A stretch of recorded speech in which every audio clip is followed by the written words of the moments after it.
سورہ المومن پارہ نمبر 24 آیہ کریمہ نمبر 59 اور 60۔ نحمدہ ونصلی ونسلم علی رسولہ الکریم، اما بعد فاعوذ باللہ من الشیطان الرجیم، بسم اللہ الرحمن الرحیم۔ ان الساعۃ لآتیۃ لا ریب فیہا ولکن اکثر الناس لا یؤمنون۔ وقال ربكم ادعوني استجب لكم ان الذين يستكبرون عن عبادتي سيدخلون جهنم داخرين۔ صدق اللہ العظیم۔ ان الساعۃ بے شک قیامت، لآتیہ ضرور بھی ضرور آئے گی، لا ریب فیہا اس میں کوئی شک نہیں ہے، ولیکن اکثر الناس لیکن اکثر لوگ لا یؤمنون ایمان نہیں لاتے۔ وقال اور فرمایا، ربکم آپ کے رب نے، ادعونی مجھ سے دعا کرو، استجب قبول کرتا ہوں میں، لکم تمہاری دعا کو۔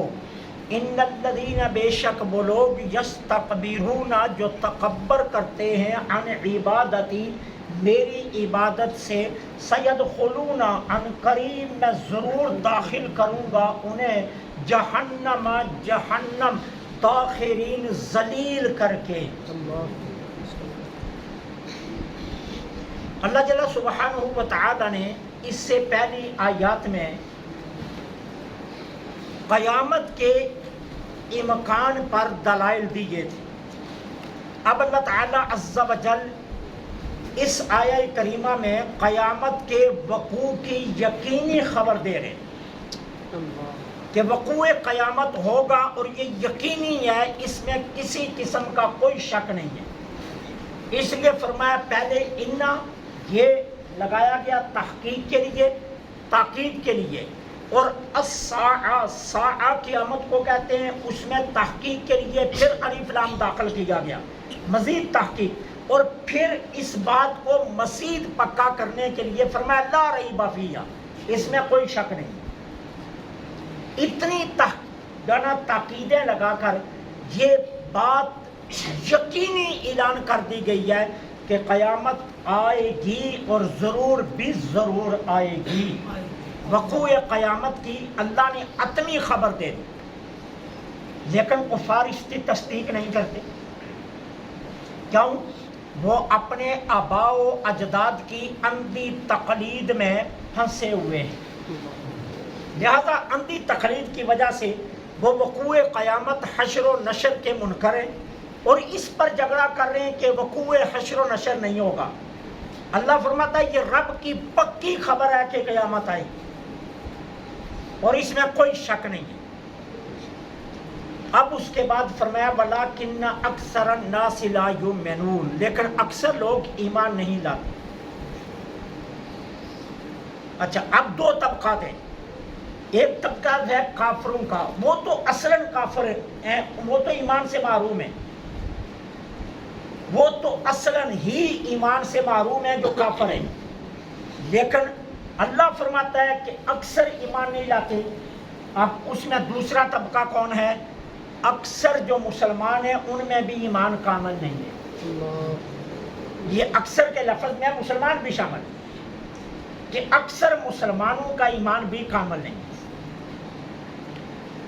سیدھی سی بات ہے، میں دلائل کی طرف جانے سے پہلے سرسری بالکل ایک عام سی بات کرنے لگا ہوں۔ ہم جتنے یہاں بیٹھے ہیں، آپ مجھے بتائیے، اگر ہمارا وقوع قیامت پر یقین پکا ہے تو کیا ہمارے حالات یہ ہونے چاہیے؟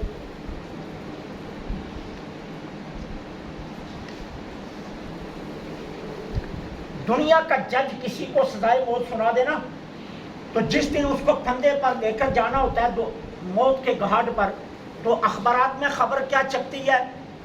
صبح جب اسے لایا گیا تو آنکھیں سوجی ہوئی تھی، کئی دنوں سے سویا نہیں، دعائیں کرتا رہا، عبادات کرتا رہا، توبہ کرتا رہا، استغفار کرتا رہا، روتا رہا۔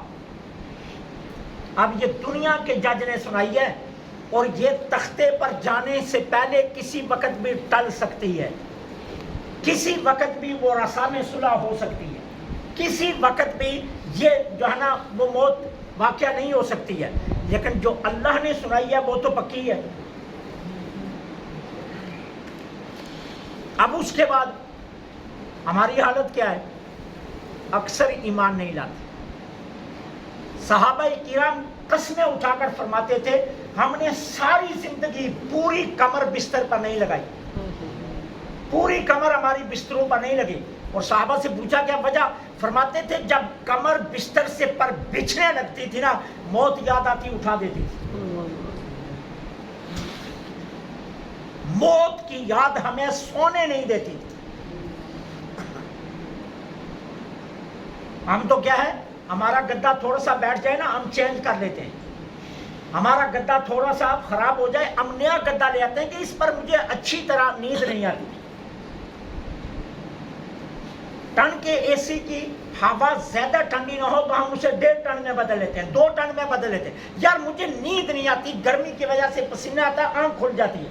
اور صحابہ فرماتے ہیں موت نے کبھی سونے ہی نہیں دیا۔ اس لیے اللہ فرماتا ہے کہ اکثر لوگ ایمان نہیں لاتے، ان اکثر میں مسلمان بھی ہیں۔ کیوں کہ اکثر مسلمانوں کا ایمان بھی کامل نہیں ہے، اکثر مسلمانوں کا ایمان بھی کامل نہیں ہے، یہ یاد رکھنا۔ سیدنا حضرت عبداللہ بن عمر رضی اللہ تعالی عنہما فرماتے ہیں جان کائنات جان جانا صلی اللہ علیہ وسلم نے فرمایا 5 چیزیں ایمان سے ہیں، لہذا تم اپنے آپ کو ان 5 چیزوں پر پرکھو اور دیکھو، اگر تم ان پر اترتے ہو تو تم ایمان والے ہو، اور اگر ان میں سے کسی ایک چیز پر بھی تم نہیں اترتے تو سمجھ لو تمہارا ایمان کامل نہیں ہے۔ یہ جانے جانا صلی اللہ علیہ وسلم نے فرمایا۔ اب وہ 5 چیزیں کیا ہیں؟ فرمایا پہلی چیز یہ ہے اللہ کے حکم کو تسلیم کرنا۔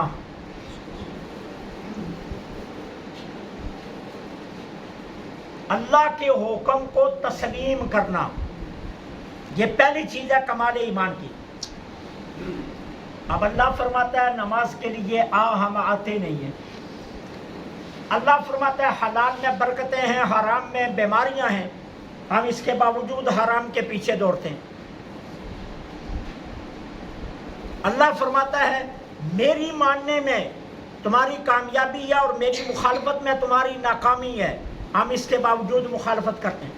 اللہ فرماتا ہے شیطان تمہارا دشمن ہے اور رب تمہارا دوست ہے، ہم رب سے دشمنی اور شیطان سے دوستی کرتے ہیں۔ کمال ایمان کی پہلی علامت فرمایا اس پر اپنے آپ کو تولو، اگر پورے اترتے ہو تو تمہارا ایمان کامل ہے۔ پہلی شرط اللہ کے حکم کو تسلیم کرنا۔ نمبر 2 قضا پر راضی رہنا، قضا پر راضی رہنا۔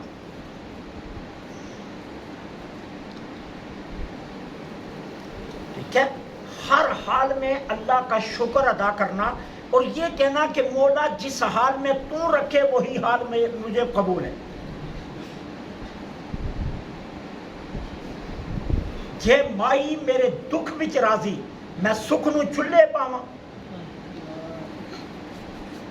اگر وہ دکھ میں راضی ہے تو دکھ میں راضی، اگر سکھ میں راضی ہے تو سکھ میں راضی۔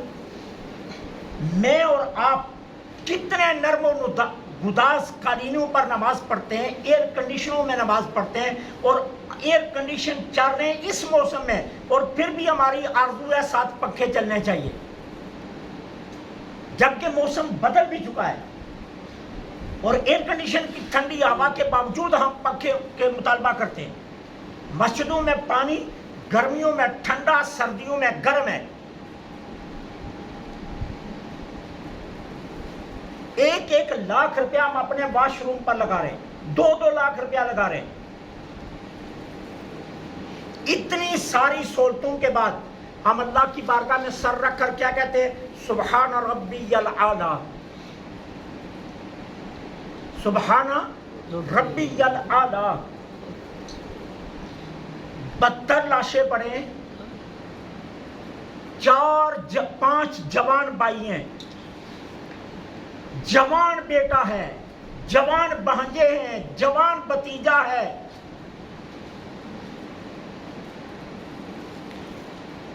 جوان بہن خیمے میں بیٹھی ہے، ننھی بیٹی خیمے میں بیٹھی ہے، جوان بیوی خیمے میں بیٹھی ہے۔ رفقا کے 72 لاشیں پڑے ہوئے ہیں، اپنے جسم پر تلوار کے 82 زخم ہیں، 103 چھید ہیں تیروں کے، جسم مبارک میں 72 نیزے پیوست ہیں، اور سر سجدے میں رکھ کر کیا کہتے ہیں؟ اللہم رضن بے قضائی کا، اللہ جس حال میں تو راضی ہے حسین راضی ہے۔ میں کہتا ہوں سبحان ربی العلیٰ، حسین کہتا ہے اللہم رضن بے قضائی کا، اور میں اتنے سکون میں کہہ رہا ہوں اور وہ اتنے زخم کھا کر بھی کہہ رہے۔ تو کمال ایمان کی دوسری نشانی کیا ہے؟ اللہ کی قضا پر راضی رہنا، اور یہ حسین نے کربلا میں یہی سکھایا کہ اللہ کی قضا پر کیسے راضی رہا جا سکتا۔ نمبر 3، معاملات کو اللہ کے سپرد کرنا۔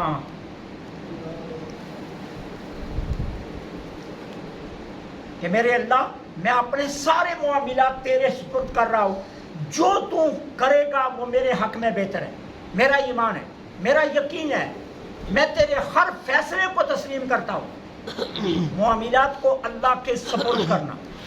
نمبر 4، اللہ پر توکل کرنا۔ اور میرے آقا نے صحابہ کو توکل کا کتنا خوبصورت درس دیا۔ میرے آقا نے فرمایا توکل سیکھنا ہے پرندوں سے سیکھ لو۔ صحابہ سے فرمایا پرندوں سے توکل سیکھ لو۔ کسی محکمے میں ملازم نہیں ہے، کسی فیکٹری میں ملازم نہیں ہے، کسی دکان کے مالک نہیں ہے، کسی شاپ کے اونر نہیں ہے، کسی بینک میں ان کا بیلنس نہیں ہے۔ میرے آقا فرماتے ہیں صبح خالی پیٹ اللہ پر بھروسہ لے کر اپنے گھونسلوں سے اٹھتے ہیں، شام کو پیٹ بھر کر واپس آتے ہیں۔ اور ان کا یہ بھی توکل۔ اگلا توکل دیکھو، ننھی سی شاخ ہے، ننھی سی شاخ، ہوا چلے تو وہ جھولتی ہے، اس شاخ پر بیٹھ کر سو لیتے ہیں۔ اللہ پر اتنا بھروسہ ہے کہ جتنی مرضی ہوا چلے میرا رب مجھے گرنے نہیں دے گا، اور شاخ پر بیٹھ کر سو جاتے ہیں۔ اور میں صحابہ پرندوں سے توکل سیکھو۔ کمال ایمان کی چوتھی نشانی کیا ہے؟ اللہ پر توکل کرنا۔ اور کمال ایمان کی 5ویں نشانی کیا ہے؟ صدمہ پہنچے تو پہلے ہی صبر کرنا۔ اب یہ نہیں ہے پہلے دن خوب سر پیٹا، گریبان نوچا، سینہ کھوبی کی، اللہ سے گلے کیے، شکوے کیے، میرا جوان بیٹا لے گیا تو، مجھے بے آسرا کر گیا تو، میرے ساتھ یہ کیا کیا، میرا ہی کر تجھے نظر آیا، یہ کیا ہے، میری دنیا اجاڑ کر رکھ دی، سارے گلے کر لینے۔ اور 2 دن کے بعد جب اپنی آنکھیں خشک ہو گئی، اب کہنا اللہ کی مرضی ہے، میں نے تو صبر کیا ہوا ہے۔ کہا یہ صبر نہیں ہے، پہل صبر کرنا۔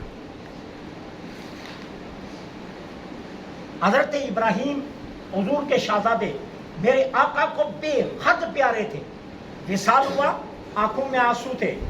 صحابہ نے عرض کیا حضور، یہ فرمایا یہ فطرت انسانی ہے۔ سورج کو گہن لگ گیا، سورج بے نور ہو گیا، صحابہ نے 6 گوئیاں کہیاں، حضرت ابراہیم کے وصال کی وجہ سے سورج کو گہن لگا۔ میرے آقا نے فوراً خبردار فرمایا نہیں، کسی بڑے کے بڑے سے مرنے کی وجہ سے سورج کو گہن نہیں لگتا، یہ میرے رب کے حکم سے گہن لگا ہے، اس کا ابراہیم کی موت سے کوئی تعلق نہیں۔ واضح کر دیا۔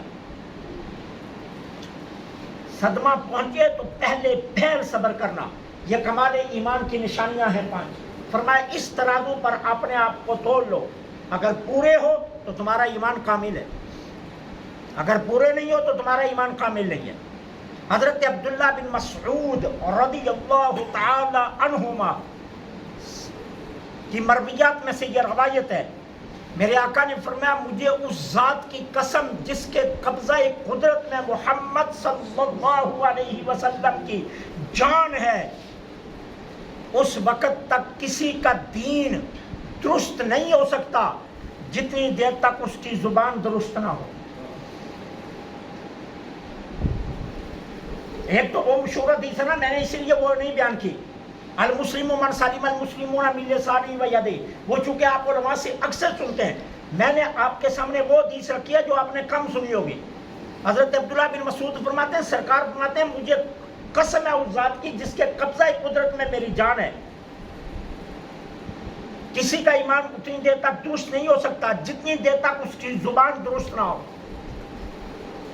تمہاری زبان سے کسی کو تکلیف نہ پہنچے، تمہارے الفاظ کسی کے لیے نشتر نہ بنے، تمہارے الفاظ کسی کا دل نہ توڑے، تمہارے الفاظوں سے کسی کو اذیت نہ پہنچے، تمہاری زبان سے کسی کی غیبت نہ ہو، چغلی نہ ہو، بدخوئی نہ ہو، کسی کے عیوب کو تمہاری زبان اچھالے نہ.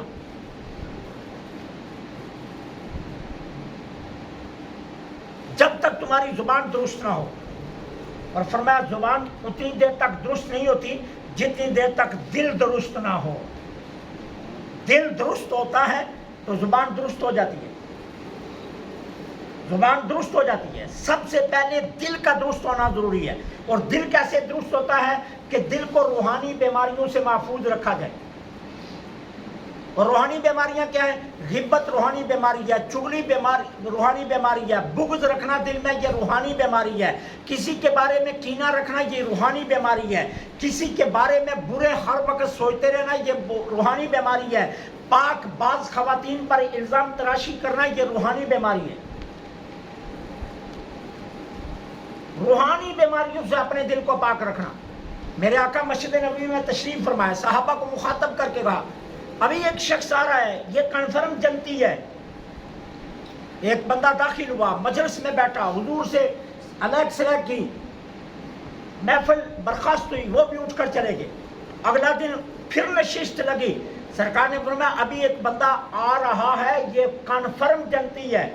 دیکھا تو وہی کل والا آ گیا. تیسرے دن پھر محفل لگی، فرمایا ابھی ایک بندہ مسجد میں داخل ہو رہا ہے، کنفرم جنتی ہے. دیکھا تو وہی پہلے 2 دن والا. حضرت عبداللہ بن عمر اس کے پیچھے چل پڑے، دیکھوں یہ کرتا کیا ہے. اس کے گھر گئے، اس کے پاس رہے، وہی 5 وقت کی نمازیں، وہی تہجد، وہی تلاوت قرآن، وہی تسبیحات، کوئی نیا معمول نہیں. وہ کہا اللہ کے بندے، اللہ کے رسول 3 دن تیرے لیے جنت کی بشارتیں دیتے رہے، کرتا کیا ہے؟ جو کام تو کر رہے ہیں وہ تو ہم بھی کر رہے ہیں. کہا بس اور کچھ نہیں کرتا، میرے دل میں کسی مسلمان کے لیے کینہ نہیں ہے. عبداللہ بن عمر حضور کی بارگاہ میں، سرکار میں اس کے پاس 2 دن رہ کر آیا. میں نے اس سے پوچھا، وہ یہ جواب دے رہا. سرکار نے فرمایا اس نے سچ جواب دی. اس کا دل ہر قسم کی روحانی بیماریوں سے پاک ہے. تو دل درست ہوتا ہے تو زبان تب درست ہوتی ہے. تو فرمایا کسی کا ایمان اتنی دیر تک کامل نہیں ہو سکتا جتنی دیر تک اس کی زبان درست نہ ہو، اور زبان اتنی دیر تک درست نہیں ہو سکتی جتنی دیر تک کیا ہے کہ اس کا دل درست نہ ہو. اور فرمایا مجھے قسم ہے کوئی بندہ جنت میں داخل نہیں ہوگا جتنی دیر تک اس کے بوائق محفوظ نہ ہوں. اس کے بوائق محفوظ نہ ہوں. صحابہ عرض کرتے ہیں حضور بوائق کس کو کہتے ہیں؟ فرمایا پڑوسی، اس کے ہمسائے، اس کے دھوکے اور اس کے ظلم سے محفوظ نہ ہو. اگر پڑوسیوں کو دھوکہ دیا، پڑوسیوں پر ظلم کیا، پڑوسی کا راستہ روکا، پڑوسی کے گھر کی طرف اپنا پانی ڈال دیا، اپنا کوڑا پڑوسی کے گھر کی طرف اکٹھا کر دیا، پڑوسی کو اذیت دی، اس نے دیوار میں کیل ٹھونکی تو اس کے گھر جا کر دستک دی، اوئے مجھے سونے نہیں دیتا، اور خود ساری رات جو ہے نا اپنا سامان گھسیٹتا رہا. کہا جس نے اپنے پڑوسی کو ظلم کیا یا دھوکہ دیا، فرمایا مجھے قسم ہے وہ جنت میں نہیں جائے گا. تو کمال ایمان یہ ہے. یہ میں نے جھلک دی ہے، ورنہ اس پر سینکڑوں حدیثیں موجود ہیں، لیکن وقت کو بچانے کے لیے میں نے جھلک دی ہے کمال ایمان کی. اس لیے فرمایا وَلَٰكِنَّ أَكْثَرَ النَّاسِ لَا يُؤْمِنُونَ، اکثر لوگ ایمان نہیں لاتے. انشاءاللہ اگر زندگی نے وفا کی تو پھر اگلی آیات کل پڑھیں گے، جو آگے جو میں نے ابھی آپ کو بتا دیا جس کا ترجمہ کہ اللہ فرماتا ہے مجھ سے دعا کرو میں دعاؤں کو قبول کرتا ہوں. انشاءاللہ اس آیا کی وضاحت کل پڑھیں گے. اللہ مجھے آپ کو عمل کی توفیق